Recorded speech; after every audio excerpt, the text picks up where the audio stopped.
Oh my goodness, this weather. I'm moving the mic stand over because I like to.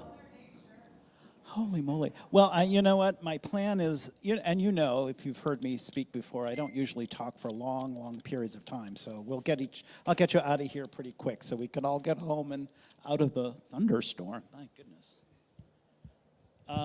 So thank you for the well wishes on the ministerial program. I did want to share with you a little bit about it, just to say that it is a long program, and it's long because of the requirements and the way that the classes are arranged. And it will probably be another year before I finally finish it. There's two sections. There's the Holmes Institute, which is the academic arm of it. It's very rigorous. It's very, very, they have this new director who is a professor at Rutgers, and he has up-leveled the academic aspects of that program tremendously. And then we have what we call campus classes, which are satellite classes where they help us with the more practical aspects of ministry. So we learn all about all the ways in which ministers have to run spiritual communities. It's a really interesting program. So anyway, there's a ways to go before I'm finally done, but thank you for all the well wishes and positive thinking.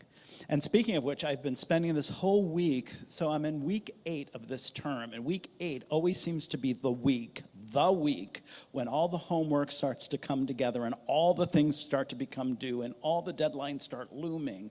And I have been writing like a fiend all week on imagination, which has been really interesting. And then this other paper that I'm writing is on sin, which is fascinating because we don't really work with sin here in our philosophy. So it's really interesting to see. And my paper is about how does this idea play itself out in different spiritual paths, and how does it help us understand the parameters of that path. So it's very, very fascinating. And what I find as I read all this material and going through Judaism and Taoism and Confucianism and Christianity and Islam and on, is all the different threads that Ernest Holmes must have found that wove together that created this thing called science of mind.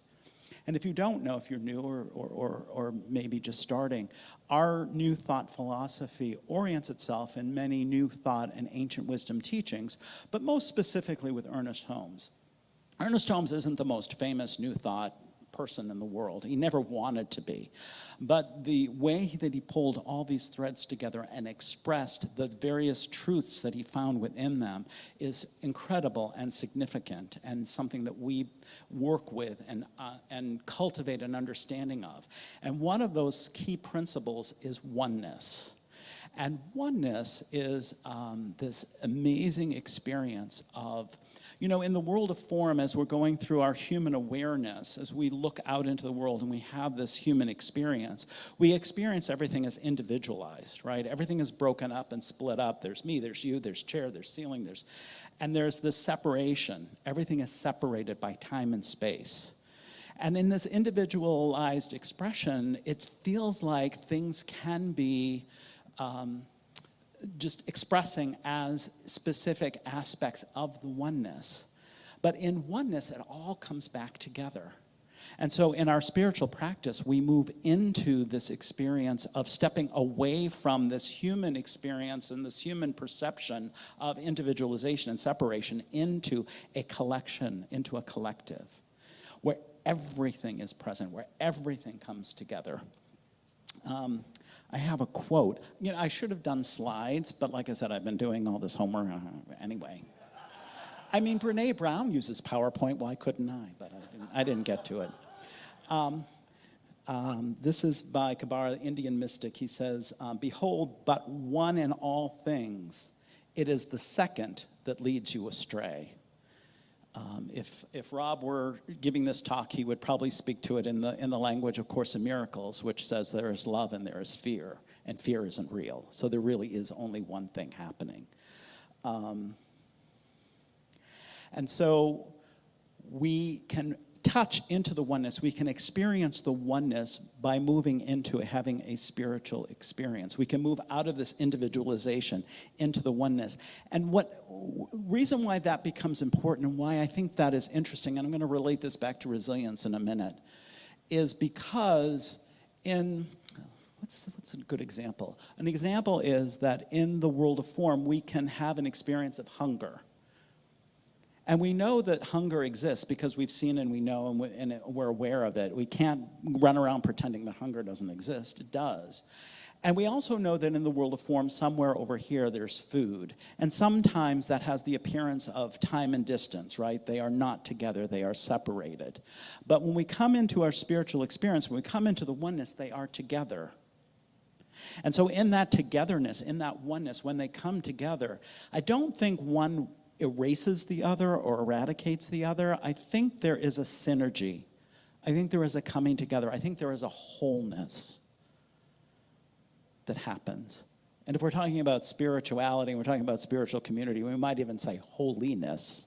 This holy space, this whole space where it comes together, where there is satiation, where there is completeness, where there is wholeness, where that sting of what seems to be lacking or missing or left out is now fulfilled. That's what happens in the oneness. So you can think about that in any aspect of your life. If I'm experiencing or seeing, I don't know, lack of money or lack of relationships or whatever it is, in the oneness, the answer to that already exists. It's already there. It can't not be, because that's what oneness is. If it did, if it was possible for it to not exist, then it would be two-ness or four-ness or some other thing. But it isn't. It's oneness. And we see this playing out in our world of form in various ways. You know, this is the other thing that I'm writing in one of my papers about the mind-body connection, right? So you can say something to me and I can blush, which means that my thoughts and my reaction to what you're saying is affecting my body. And we know that other things can affect our body. The thoughts that we hold in mind, the beliefs that we hold in mind affect us physically. And we know that when we walk into a space, depending on how I'm feeling and what mood I'm in and what energy I'm bringing with me, I'm affecting everybody around me. So I know that my energetic field is affecting everyone. So that tells me, therefore, that my thoughts are affecting everyone and everything. So there really is, that's an example of, in the world of form, where we see oneness playing itself out, because that has to be one, right? See? Confirmation. Yeah, so we already know that this is the truth of what is. And so how do we get there, right? How do we experience this? We use, in our world of form, in our human experience, we have various levels of wisdom. I think Reverend Amy talked about this in her talk when we talked about the different kingdoms of consciousness. It's not kingdoms. What's it called now? I forget. I never remember. I know, I just always think of it as the kingdoms of consciousness: to me, by me, for me, with me, through me. And the different wisdoms kind of map to this. This was something that I came across in one of my readings and lectures, and I thought I would share it today because I liked it a lot. And so we can express and hold this wisdom of participation. Right? That's sort of the to me when I'm participating in, and that's the experiential. That's the, I'm having this experience, and we gain wisdom from that experience. We can have the more observatory kind of wisdom, which, what did I map that to? Through me. It's more the scientific process, where the scientists will take something and put it over there, and they'll look at it, and they'll study, and they'll turn it around, and they'll experiment with it. And they, from that observation, draw conclusions, create laws, create understanding around what that is. That's a very objective kind of wisdom. So we have participatory, we have objective. We also have loving wisdom. And the loving wisdom is that space and place where we come together, where it's a drawing together. That's where all this individualization has this sort of magnetic force that wants to pull it all back together again. So if I love you, I am drawn to you, you are drawn to me. We are pulling together, we are coming together in that magnetic attraction. And so all the love that we're expressing is this consciousness of human experience pulling everything back into the oneness and out of this idea of separation. And then there's the poetic knowing.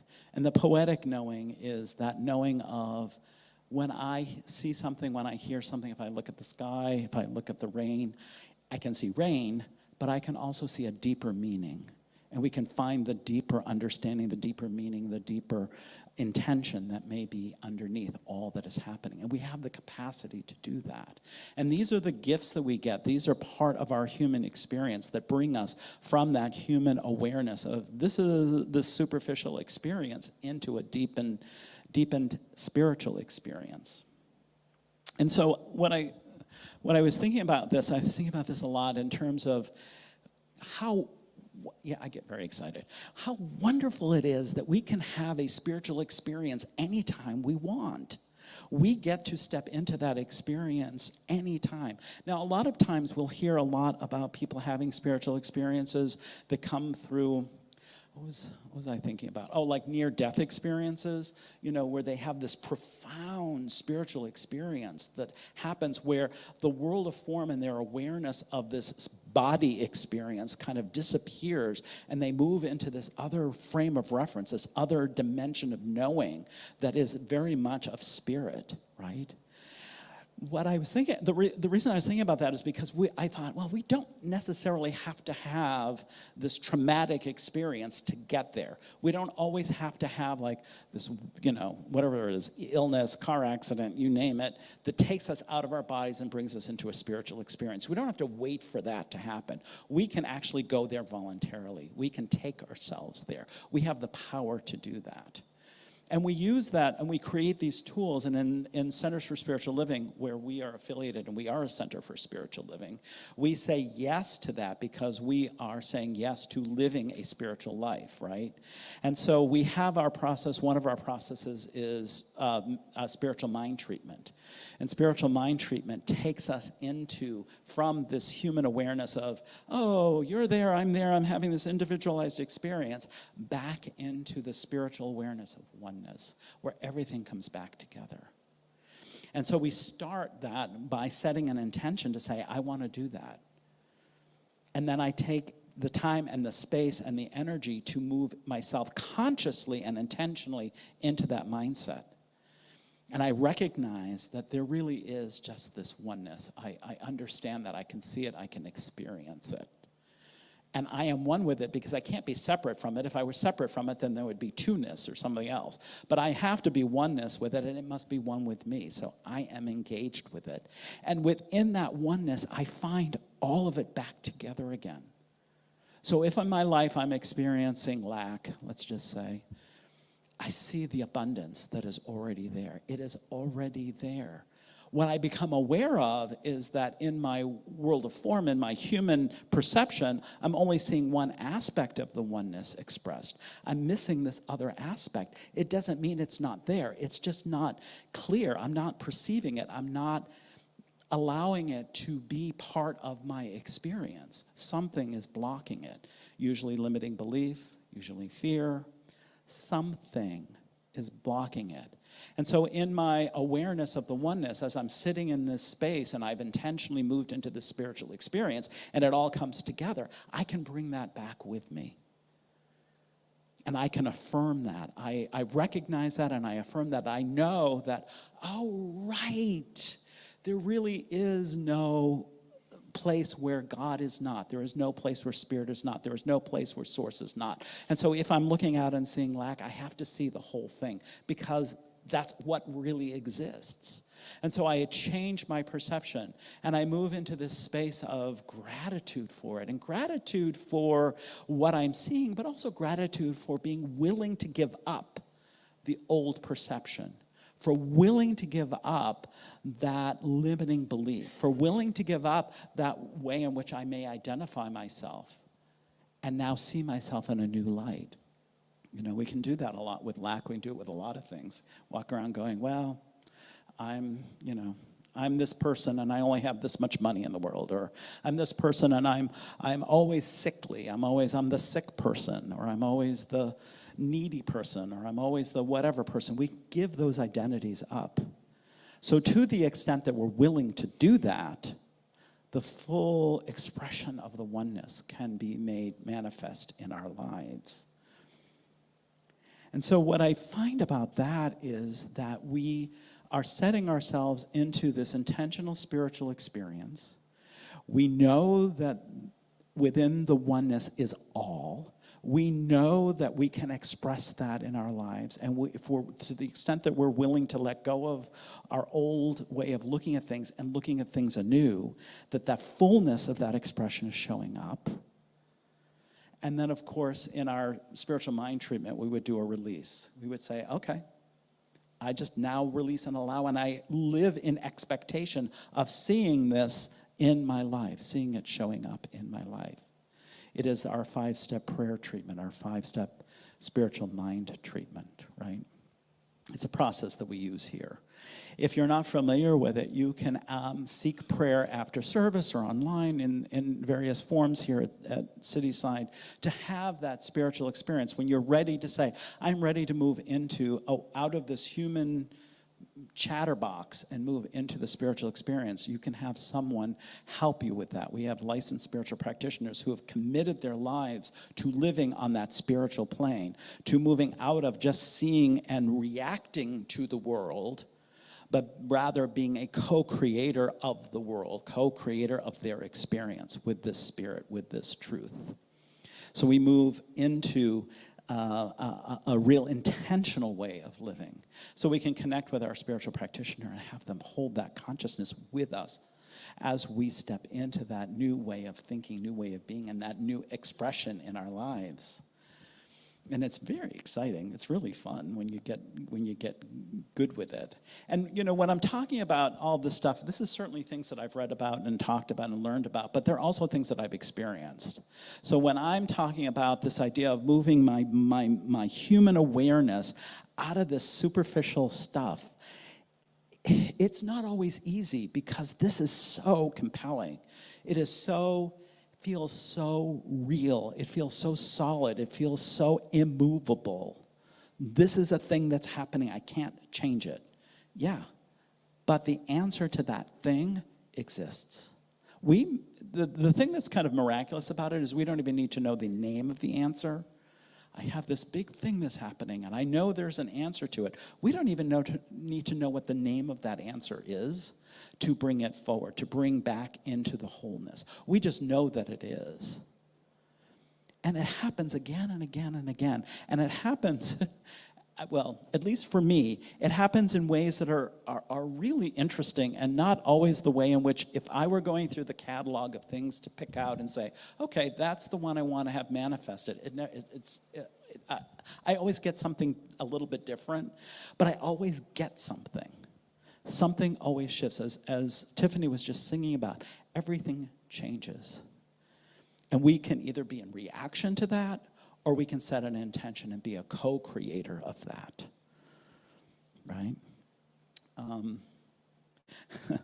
There is a space in there for us to move into that awareness and that oneness where we let go of our will, you know, our forcing of making something happen the way we want it to happen. And we listen, and we're receptive. And when we can do that, when we get into that place of trust, there is this miraculous moment when what comes forward, what the wholeness looks like in the world of form is even better than we could have ever imagined. And so we breathe into that. Rumi says, what's the Rumi quote that I wrote? There is a voice that doesn't use words. Listen. That's what we do when we do our meditation. We have these various spiritual tools that we teach here. So you can always take a class and deepen those tools that really help us move into an intentional way of living a spiritual life. That is what we're committed to in a Cityside, in a center for spiritual living. We have said, yes, I'm done with just being reactive to the world and being a victim of the world. We're saying yes to, I am going to be an intentional creator in my life. I'm going to be an intentional manifester. I'm going to be an intentional connection with spirit and channel of spirit into my life. And that channel is always a channel of love, peace, harmony, joy, wholeness. Yes? So this wholehearted living that Brene Brown talks about, this is part of it. To be in wholehearted living, we have to be in harmony with ourselves. She says, get off the blame game, get off the self-judgment in the blurb that we read today, right? No matter how much you got done, how much you didn't get done, how much you should have done, no matter what you should have said or didn't say, you're still worthy of love. And so from that place of surrender, that place of consciousness, we move into our spiritual practice. And we come into the oneness. And we know that we are deserving of connection to spirit. And we let go of any place where we believe that that is not true. And that kind of acceptance is life-changing. So how does this connect to resilience? Resilience has been brilliantly, have you guys been here? The talks the last couple months have been Reverend Amy, Reverend Linda, Reverend Daryl, Reverend Jackie. We've had incredible talks about this, and just a sharing of tools of things that we can do to really enhance and brilliantly bring that into form. And so what I know is, if I'm in the oneness, if I'm in this spiritual truth, if I'm in this spiritual consciousness and living my life intentionally, that my resilience shows up organically. Of course I'm going to be resilient, because I know that whatever is happening, the answer is already there. The answer was already created the minute that I identified that as a problem. And so I know that I can pull that into my life experience. I don't know how, I don't know what it's going to look like. I may not even know when, but I know that it will happen. And that is the place of intention. That is the place of spiritual awareness. That is this place of spiritual consciousness that we are continually cultivating and stepping into. Yeah, we step out of it. Absolutely. I do. Oh, yeah, okay. But we come back to it again and again, and we help each other and we hold each other into that space. That's why we have spiritual community. That's why we dedicate ourselves with our mission and vision to be in this space of, I am going to live a spiritual life. I am done with being just the victim of whatever's going on in the world. I am living that rich, beautiful, harmonic life and bringing that energy into every space that I go into. So we're going to practice this now. We're going to take this into prayer and just do a quick little spiritual mind treatment while we're all together. And this is completely voluntary. You get to choose whether you move into a spiritual experience or not. It's up to you. But I just invite you to be having a spiritual experience with me right here, right now. And just taking our breath, and we shift our consciousness. We intentionally and with our own volition shift our consciousness away from how everything is individualized and separate into an awareness of spirit, into awareness of oneness, where everything comes back together. And if there's a way to do that, it's stepping into that atmosphere of love. We create an atmosphere of love because love is always drawing itself together. It is always pulling together anything that is appearing to be separate. It pulls it all back together again. And this love is unconditional. It is everywhere and everyone. It is in and through me because I am one with it. This is oneness. And as I can see and know this for myself, I can see and know this for each and every single person online, every single person in the room, every single person watching this as a recording, every single person, one with the one.